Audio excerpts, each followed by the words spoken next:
This is John. He likes petrol stations, especially this one, because Marianne works here. Lately, the tank of his car empties so fast. So he has to fill up very often. What else can he do?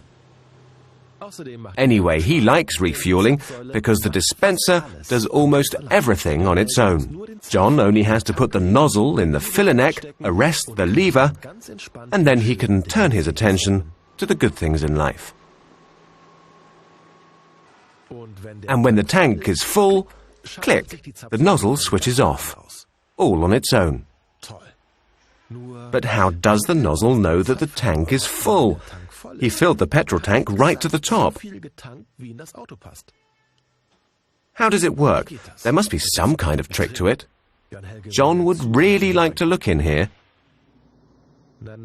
John, hold on, you'll need the right key to open that.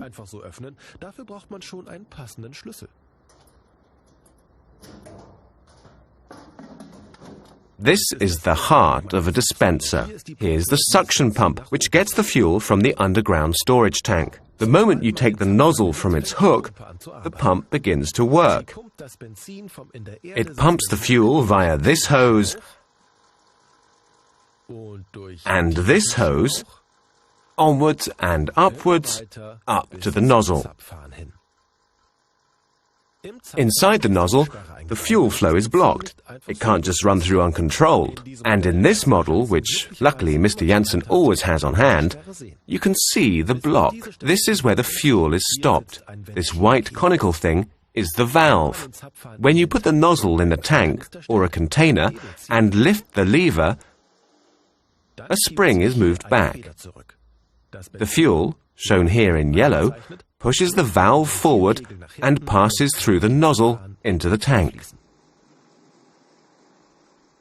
The fuel must pass this constricted area, where the flow velocity is increased, so a vacuum's created at the valve seat.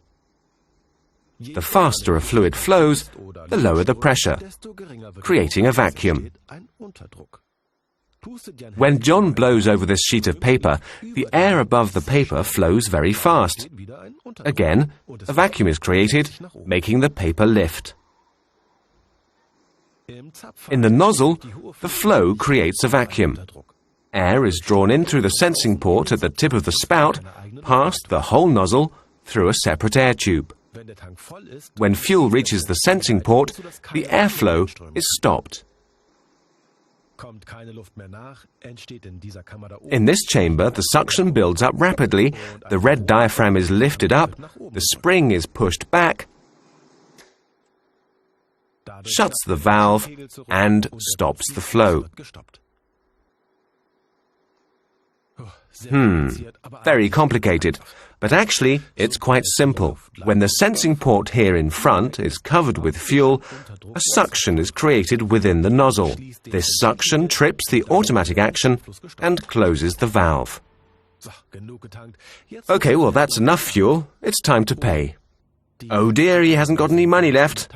Good that Marianne earned so much money today. She offers to pay for his fuel and some drinks.